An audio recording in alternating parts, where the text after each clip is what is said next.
Hi, this is Amy, and today we're going to talk about how to get started with Google Classroom from the very beginning.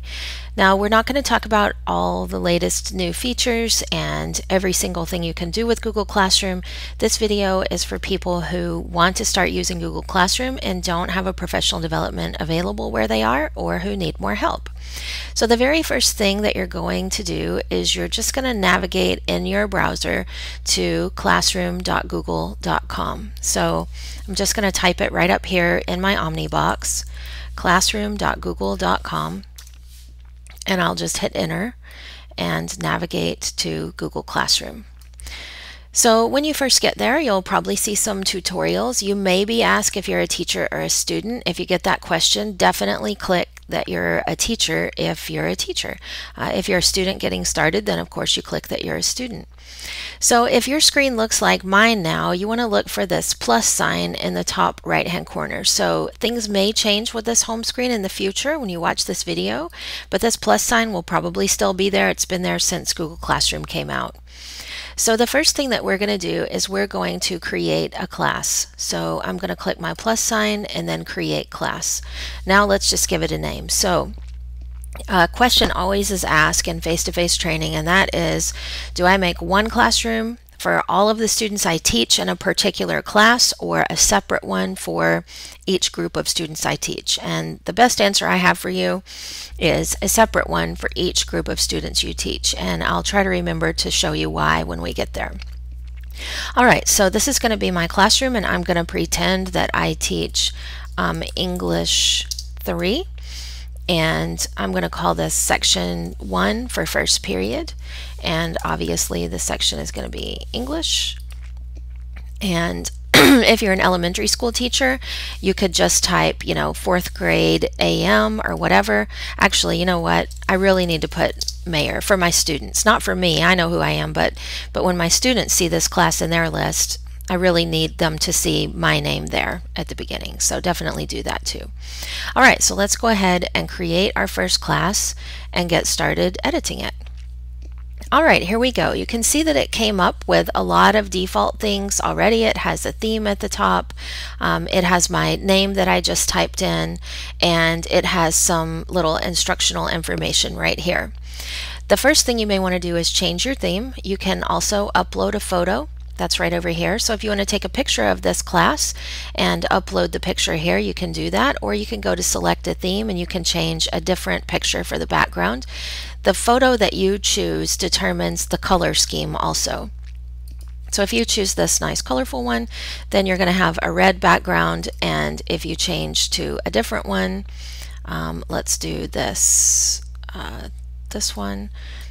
Then let's see what color the background. Oh, kind of the same color red, but you get the picture. It all stays together, and the color, the predominant color in the picture, turns into the color of the classroom. So you might want to pick a different one for each class you teach so that this color turns different, so that you can quickly tell them apart on your chooser page even without reading the name.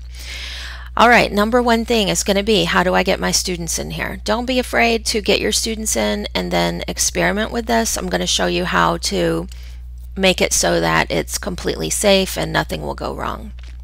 So in the top left-hand corner on my Students tab, so we started out here, I just click the word Students at the top. I see this class code. Now I'm going to go to Display on this class code and show you how it gets bigger. This button would take it completely full screen. So what you want your students to do now, I'm going to copy this code, and they're going to take note of it, or you can write it on the board. What you want your students to do is you want your students to go to classroom.google.com just like we did. And they're going to click the plus symbol, and they're going to click Join Class. And right here, this is where they're going to type that code and then click Join. So you can even play this part of the video for your students if you want. So let's make sure that students cannot post anything that they shouldn't that would get them in trouble before we can teach them how to use this online tool. So just for right now, let's change the setting to only teachers can post or comment. So just for a little while, until we all completely understand that our name is tied to everything we do in here and you absolutely cannot change it, let's go ahead and fix it that way. and then students won't be able to do anything unless you start it. You ask a question first. Now, we've looked at the Students tab. When your students start joining, they'll appear right here. You could also invite your students by typing in their email addresses right here, but trust me, the easiest way to do this is with the class code. If you don't like the class code, they have trouble typing it in, you can always reset it. And once your students get in, you can also disable it so that they can't give it to a friend in another period and have them join too. You know, it's probably unlikely, but just in case you want to prevent that. All right, let's take a look at the About tab. So this is a place where you can write about your class if you want. This is deceptively simple, but it's really powerful. So if you wanted to add class materials, for example, let's say you have a syllabus and it's already saved on your computer, then you can go ahead and add that right here. If it's a Word doc that's on your hard drive, you can add it with the paperclip, or if it's a Google Doc, you could add it with the Google symbol. If you have a YouTube video you want your students to go back and refer to throughout the year, then you could put it on this page too. This page is really for things that students will refer to throughout the year. Notice also you have a quick link right up here that will take you to all of your students' work. It will be organized for you inside Google Drive. Do not mess with this organization. So inside Google Drive, as soon as you start using Google Classroom, there will be a special folder created for you called Classroom. Don't delete this folder, don't change this folder. You can go inside these subfolders and look, like here's the class that we just made. Once I get student files in here, I can go in here and look at all of my different assignments and templates, but do not reorganize this or change it. It will be organized perfectly, I promise. You also have a link to a classroom calendar. This has been created for you automatically, and when you make assignments back in our classroom, they're going to go onto this calendar. All right, so let's go ahead and go back to our Google Classroom and we'll take a look at how to create an assignment.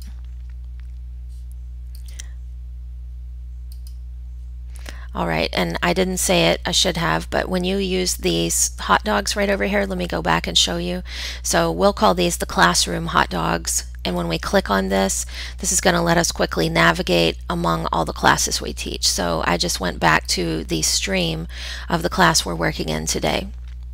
All right, probably the most important thing, how do I interact with my students? Well, let's start off with the easiest way to interact. The easiest way is going to be to create an announcement or a question.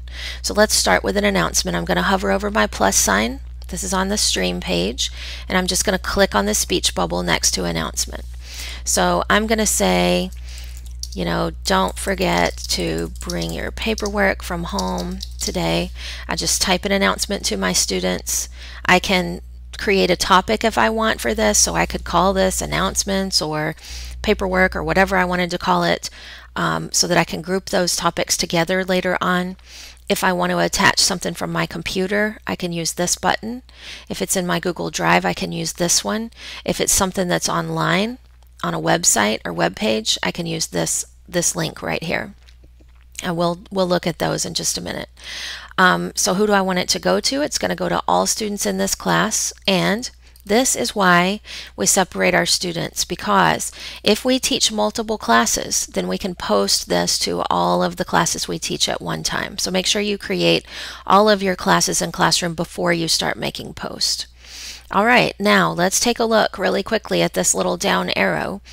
This determines when it's going to post. So I can either post it right now, I can schedule it to post later if I haven't selected multiple classes, or if I have, I can save a draft. That's for something I want to come out during class. So I want to just open it up when my kids get there and have a way to quickly post it. But I'll go ahead and just click post, and it will post right now.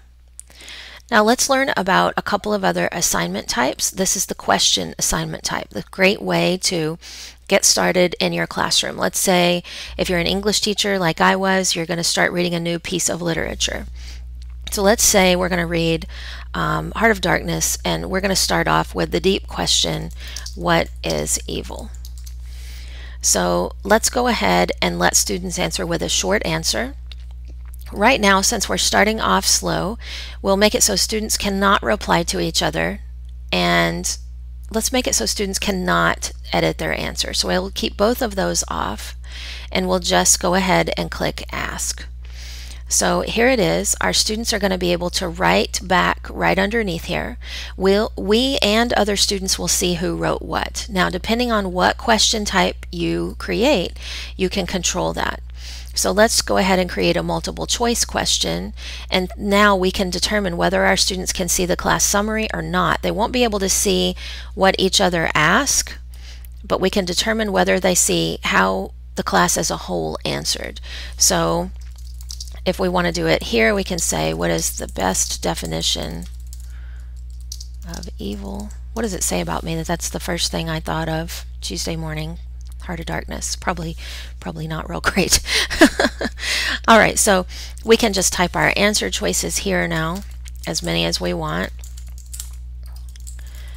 And we can ask the question, and it will look like this on the screen. And our students will be able to see the answer choices and click one. And then we can click on this link and see how our students are answering. And we'll actually see each of our students and how they answered right here. All right, let's go back and learn the most important thing we can learn today about Google Classroom, and that is how to create an assignment like we think of an assignment being. And this is also the reason why you need Google Classroom even if you have an LMS, because your LMS cannot do what I'm about to show you, and it's going to save you hours and hours of time. All right, I'm going to move my Omnibox down so that you can see it for a minute, because I'm going to navigate over to Google Drive. Now, it may be kind of counterintuitive, but assignments don't start in Google Classroom. They start in Google Drive. So I'm going to go into my Google Drive, and if you're to the point where you're using a folder structure, go ahead and open up the folder that you've created for things related to this class. If not, you might not be there yet, and that's okay too. We can just go ahead and click the blue New button and create a new Google Doc. Now, this is going to be an assignment template, but we don't even need to call it. I'm just going to call it whatever is going to help me find it later. So I'm going to call it, in my class, we did a 10-minute essay.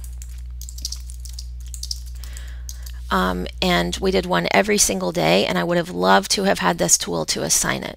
All right, so today's 10-minute essay is what is evil? And I'm just going to remind my students. So I'm going to tell them delete this help text before turning in, and I'll type some text up here and come back and show you so you don't have to wait for me to do that. All right, so I typed some help text here for my students. I put a reminder to have them delete it before they turn it in. I put a title at the top for them. This is automatically going to get their name, and so I don't have to worry about telling them to type their name on it. And now what I'm going to do is I'm going to assign this as a template through Google Classroom. So back over here, I'm going to go back to my plus sign and to create assignment, and I'm going to call this 10-minute essay, what is evil? I'm going to give it a topic. In my classroom, like I said, we did a 10-minute essay every day. I'd love to be able to group those together. I would put the date we're going to do this on this. I probably would not select the time because I want to use it in all my classes. So I'll have it set for use tomorrow. And then I'm going to use my Google Drive button. Hold on, let me show you that again. I'm going to use this Google Drive button to go and choose the template document that I just made. So for some reason my recent files took a while to load. I just clicked over to my drive and now I see that document that I just created there. Now if you don't see it in the list, you can always type in what you're looking for and search. Notice you can also do this down arrow and just look for documents, for example, if you know that's the file type it is. So I'm going to select it and click Add. Now, here's my file. Do not click Assign yet. Take a look around. Make sure you're finished. Do you want to post this to multiple classes? You can do that. Go ahead and select that now. Do you want students to be able to make a copy of this? Actually, they don't have to make a copy. It just comes right up. So this is the option you want for this assignment. Make a copy for each student. Now, if I just wanted students to be able to see it, I could select Students Can View File. And if I wanted them to all type on it at once, I could do Students Can Edit File, but that's pretty rare. This is the one you want most of the time. All right, we can type instructions right here if we want to, but really those are in our template document, so we don't need to worry about it. And when we get finished with all of this, we have a couple of choices. So we can schedule it if we don't have multiple classes selected, or we can save it as a draft if we do, or we can just go ahead and assign it. And today we're just going to go ahead and assign it because I want to pop over for a minute and show you what this looks like from a student's perspective. And I also want to turn something in so you can see what to do with that. All right, so here's the essay. It's posted, and now we're going to go take a look at this as a student. So I'm going to copy this code, and I'm going to open up a new window with my student login, and we're going to take a look at this from a student's perspective. So let's go ahead and click our plus sign and join class, and we're going to paste in our class code and join. This is going to connect this account to that class, but now we're looking at it as a student instead of as a teacher. So you can see already it looks a little bit different. What's the best definition shows up with multiple answers. This question shows up with a place to type. And this essay shows up with a button that says open. So I'm going to go ahead and click the open button as a student. And I'm going to click the title of my document, and that's going to open up my copy of this paper. Now this account I'm using today for training is called Teacher 55. If this was Amy Mayer, then it would say Amy Mayer right here. This is going to say student first name, student last name right here. All right, so I've got my directions at the top. My teacher said to delete them. So now I can just start typing, and I can type my paper. When I get finished, I can click turn in. Now, sometimes, I don't know why, but sometimes your students will not see the turn in button. So let's go back and learn what to do if they don't see this. If they don't see it, remember this page always has a turn in button. So let's go ahead and turn it in right here so that we can go back to our teacher view and take a look at what this looks like from the teacher's side. All right, so it's submitted. If I decide I want to go back and edit it, or my teacher says the 10 minutes isn't up yet, keep typing, I can unsubmit it and I can continue working on it.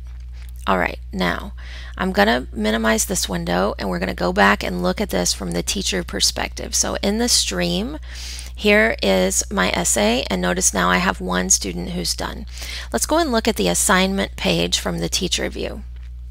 So now I see my students work. If my student was still working in here live, I could open this up and watch them type live. And you'll see all of your students. If you have 30 students, you'll see 30 little boxes like this. And when they click done, it will show they're done over here. And you can also sort them by status over here. So you can show all students, only students are done. This will all be really clear when you look at this in your classroom. All right, so let's grade and return this paper. So let's pretend that we have looked at this, we've commented on it. By the way, if you want to comment on it, you can slide over some text, click the comment button, and type a comment. Your student will be able to see that when you return it. All right, so let's return it. I'm going to give this student a grade, and I'm going to click return. Now, if I wanted to do this for all students at one time, I can do that. Or if I want to set it to ungraded, I can do that. If I want to change the points to 5 points, that's what I did in my classroom. 10-minute essays were worth 5, maximum of 5 points each. Then you can do that, whatever you want to do. And you can click return. Now, you can also give a comment to your student right here. So you can say, nice job, or whatever you'd like to type, and then click return. Your student's going to get a notification of that, and they'll get that essay back and be able to edit it again. All right, so I said we were just going to talk about the basics, and really that is it. I think you can get started today. If there are questions that I didn't answer that you run up against, please leave them in the comments of this video below it on YouTube. I would love it if you like this video, if you learned something new from it, if you would like it on YouTube and subscribe to the channel. That really helps us. And I hope that this gets your year started off right. this is something, this grading and returning like this and giving a copy to each student, that you can't do through any LMS that exists today. So if you're hearing from your school you can't use Google Classroom because we have Schoology or Canvas, those softwares are great. They have a lot of functionality, but this is one thing that you need to do through Google Classroom because it's going to save you an incredible amount of time if you have devices in your classroom. Remember, this works on all devices, so you can do it on a computer, an iPad, a cell phone. Any kind of device you've got, any kind of tablet, you can do this. For the assignment that we just did today, you would need two apps, Google Classroom and Google Docs. Doesn't hurt to have Google Drive and all the other Google Core apps on your device, but you don't have to have them. So I hope that helps you out a lot, and if it does, let me know, and have a great day.